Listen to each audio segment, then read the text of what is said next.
Assalamualaikum warahmatullahi wabarakatuh. Selamat pagi, salam sejahtera bagi kita semua. Shalom, Om Swastiastu, Namo Buddhaya, Salam Kebajikan. Kepada yang terhormat Bu Ika Korika Swasti, selaku dosen pengampu mata kuliah Manajemen Sumber Daya Manusia, dan teman-teman semuanya kelas E yang berbahagia. Sebelumnya, mungkin bisa minta tolong di next.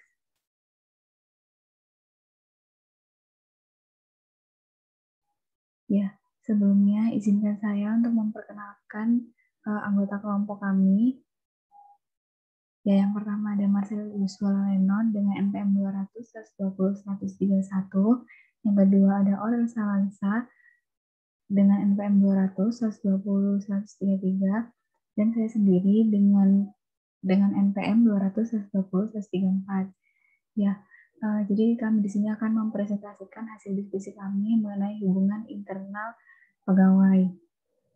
Bisa di next.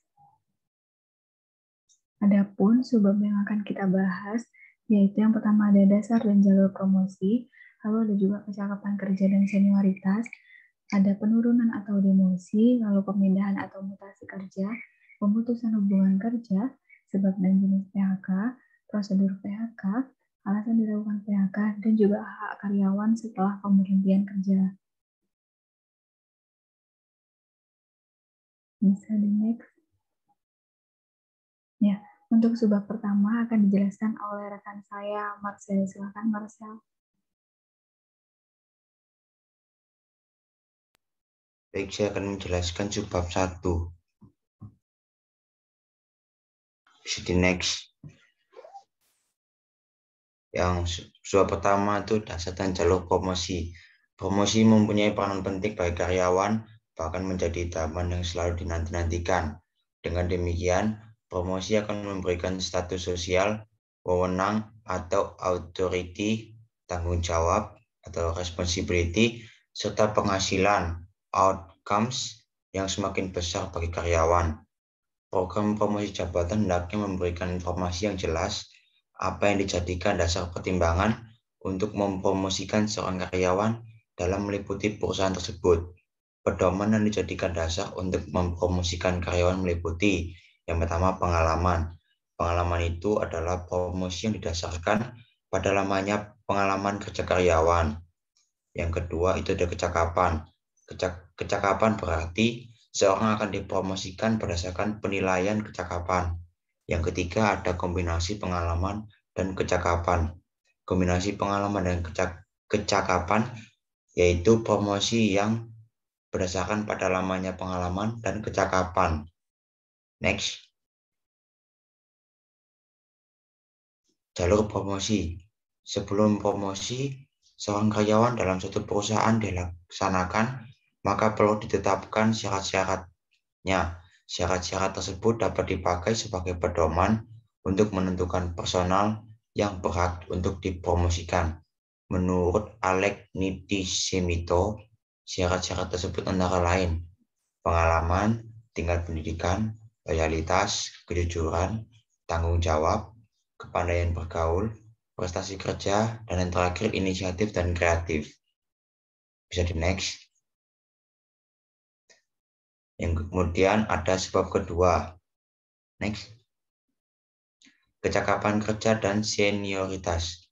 Etika sumber daya manusia adalah penerapan prinsip-prinsip etika untuk hubungan SDM dan kegiatan. Sangat penting bahwa profesional SDM mengetahui praktik yang dapat diterima dan tidak dapat diterima dan bekerja untuk memastikan bahwa anggota organisasi juga memiliki kesadaran ini dalam berurusan dengan orang lain. Senioritas karyawan. Senioritas adalah hal yang akan muncul dengan sendirinya seiring berjalannya waktu atau lamanya seorang bekerja dan bisa diartikan mempunyai pangkat atau jabatan yang tinggi dari bawahannya di perusahaan. Dasar pelaksanaan promosi berdasarkan senioritas mempergunakan anggapan bahwa prestasi kerja seseorang pegawai banyak ditentukan dari pengalaman kerjanya, kemudian meningkatkan loyalitas pegawai dan menghargai kesetiaan. Next. Dan kemudian ada sebab 3. Next. yaitu penurunan atau demosi. Demosi sebagai bentuk penyeimbangan dari penerapan promosi, maka perlu diterapkan juga demosi. Demosi terjadi dalam suatu perusahaan, terutama karena pengaruh negatifnya terhadap moral karyawan yang bersangkutan dan dapat mempengaruhi prestasi dan moral karyawan lainnya di perusahaan tersebut. Tujuan dilakukannya demosi terhadap karyawan yang bersangkutan adalah untuk pembinaan dan pembelajaran bagi karyawan tersebut. Tindakan demosi yang diambil oleh manajemen perusahaan juga sebagai introspeksi diri bagi karyawan lainnya dan juga sebagai terapi agar tidak melakukan tindakan-tindakan yang dapat merugikan perusahaan atau memiliki prestasi kerja 10 yang rendah. Penerapan sanksi demosi terhadap karyawan harus memiliki tolak ukur dan kriteria yang jelas, sehingga tidak menimbulkan keresahan atau penurunan kinerja secara drastis. Next. Indikator yang digunakan oleh manajemen perusahaan kepada karyawan dalam pelaksanaan keputusan penjatuhan sanksi demosi ada 3. Yang pertama, ketidakmampuan karyawan dalam mengemban tugas dan tanggung jawab yang diberikan perusahaan, sehingga menghasilkan prestasi kerja yang rendah. Yang kedua, karena adanya permintaan secara pribadi dari karyawan yang bersangkutan. Yang terakhir, rasionalisasi jumlah karyawan karena adanya program efektivitas dan efisiensi dalam manajemen perusahaan. Next. Untuk bab selanjutnya akan dijelaskan oleh teman saya.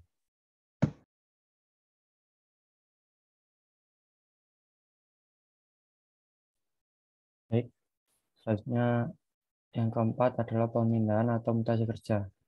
Pengertian mutasi. Mutasi adalah pemindahan adalah kegiatan dari pemimpin perusahaan untuk memindahkan karyawan atau pegawai dari suatu tempat pekerjaan ke pekerjaan yang lain yang dianggap sejajar atau setingkat. Tujuan dan manfaat mutasi. Mutasi pegawai ini merupakan salah satu metode dalam program pengembangan manajemen yang berfungsi untuk meningkatkan efektivitas manajer secara keseluruhan dalam pekerjaan dan jabatannya, dengan memperluas pengalaman dan membiasakan dengan berbagai aspek dan operasi perusahaan.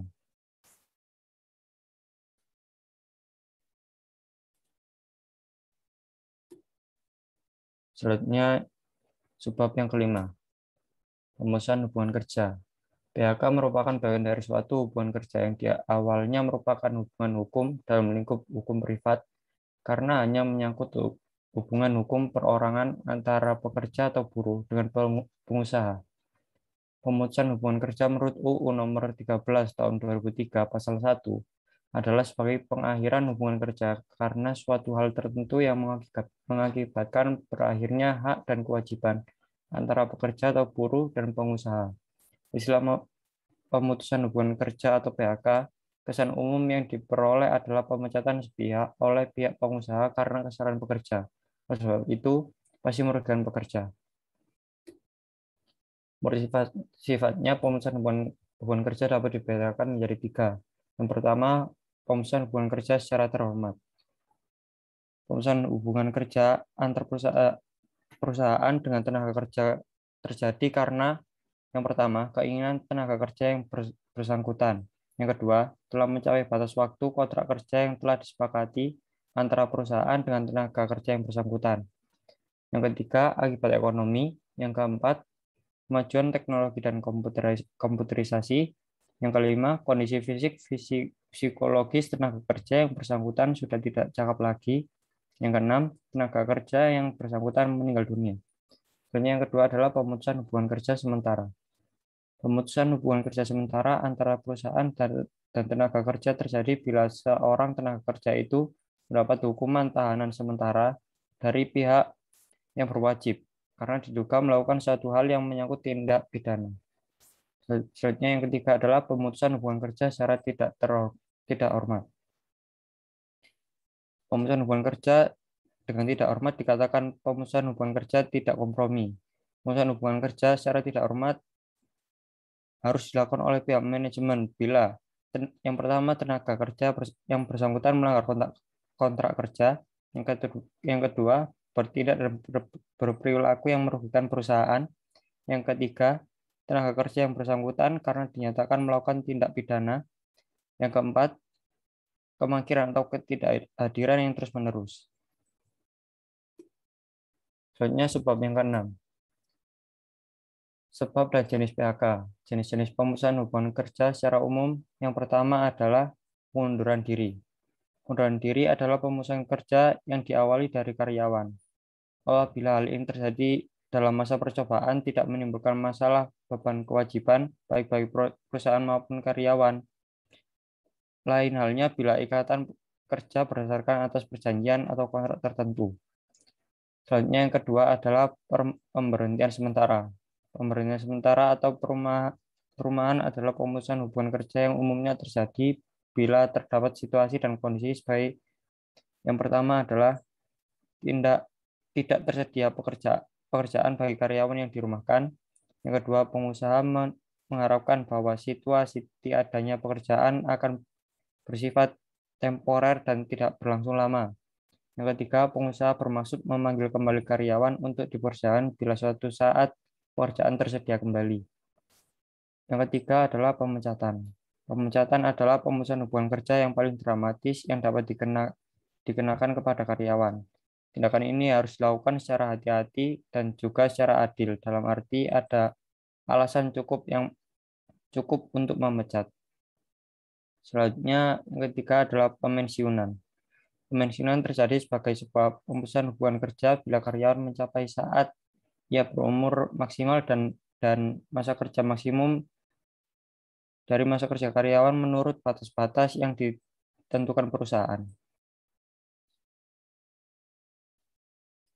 Untuk slide selanjutnya akan dijelaskan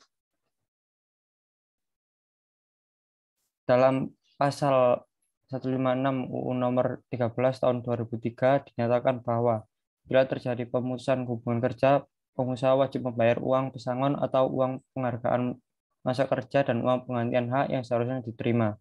Pada prinsipnya, menurut ketentuan perundang-undangan yang berlaku, PHK harus dilakukan melalui penetapan lembaga penyelesaian hubungan industrial, kecuali jika PHK terjadi karena pengunduran diri pekerja dan hal-hal berikut ini.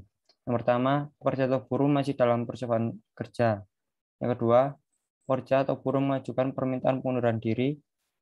Yang ketiga, pekerja atau buruh mencapai usia pensiunan sesuai dengan ketetapan dalam perjanjian kerja. Yang keempat, pekerja atau buruh meninggal dunia.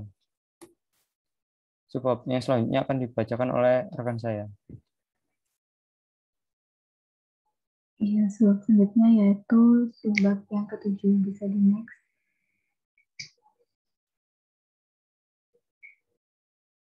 Selanjutnya yaitu prosedur PHK.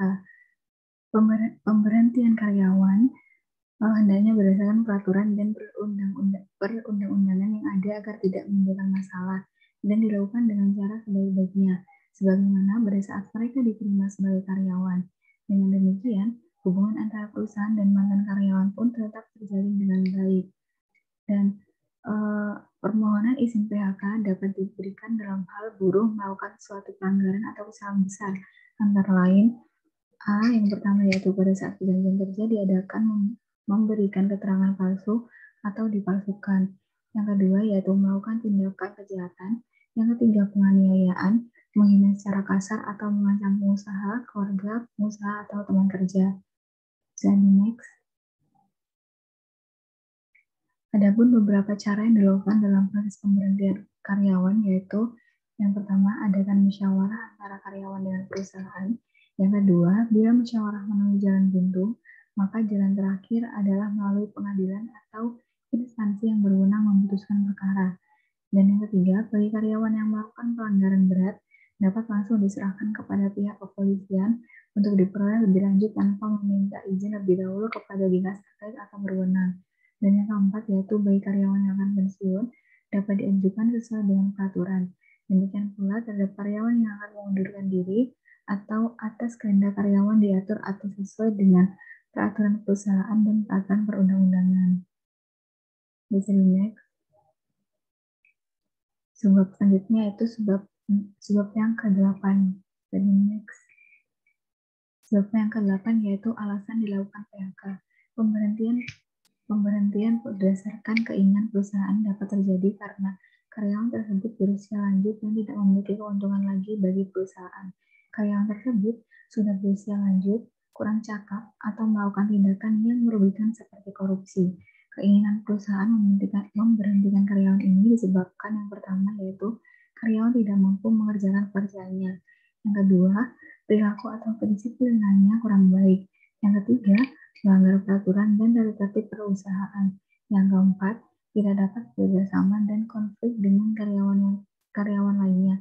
Dan yang terakhir yaitu melakukan tindakan amoral dalam perusahaan.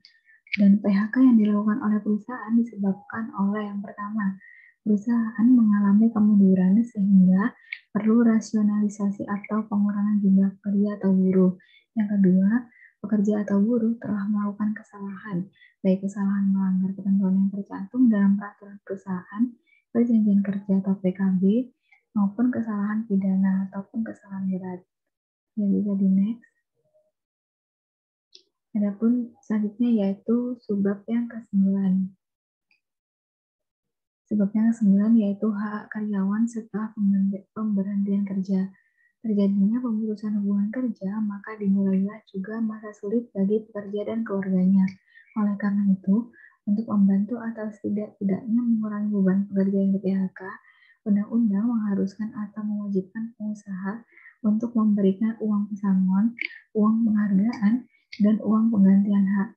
Alasan PHK berperan besar dalam menentukan apakah pekerja tersebut berhak atau tidak atas uang pesangon, uang penghargaan, dan uang penggantian hak. Yang bisa di next. Selanjutnya yaitu kesimpulan. Ya, jadi saya akan membacakan kesimpulan pada materi yang sudah kita bahas ini, yaitu hubungan karyawan internal adalah aktivitas-aktivitas manajemen sumber daya manusia yang berhubungan dengan perpindahan para karyawan di dalam organisasi. Aktivitas-aktivitas tersebut meliputi aktivitas promosi, pemecatan, pengunduran diri, outplacement, pemberhentian sementara, transfer, demosi, dan pensiun. Ya, bisa di next. Baik, terima kasih. Itu tadi materi yang sudah kami sampaikan. Demikianlah, semoga presentasi dari kelompok kami dapat bermanfaat bagi kita semua. Mohon maaf apabila ada kesalahan dan kalau ada pertanyaan dari teman-teman, kami persilakan untuk bertanya melalui kolom komentar. Dan jangan lupa untuk menyebutkan kelompok berapa, nama lengkap, serta NPM-nya. Terima kasih, saya tutup. Wassalamualaikum warahmatullahi wabarakatuh.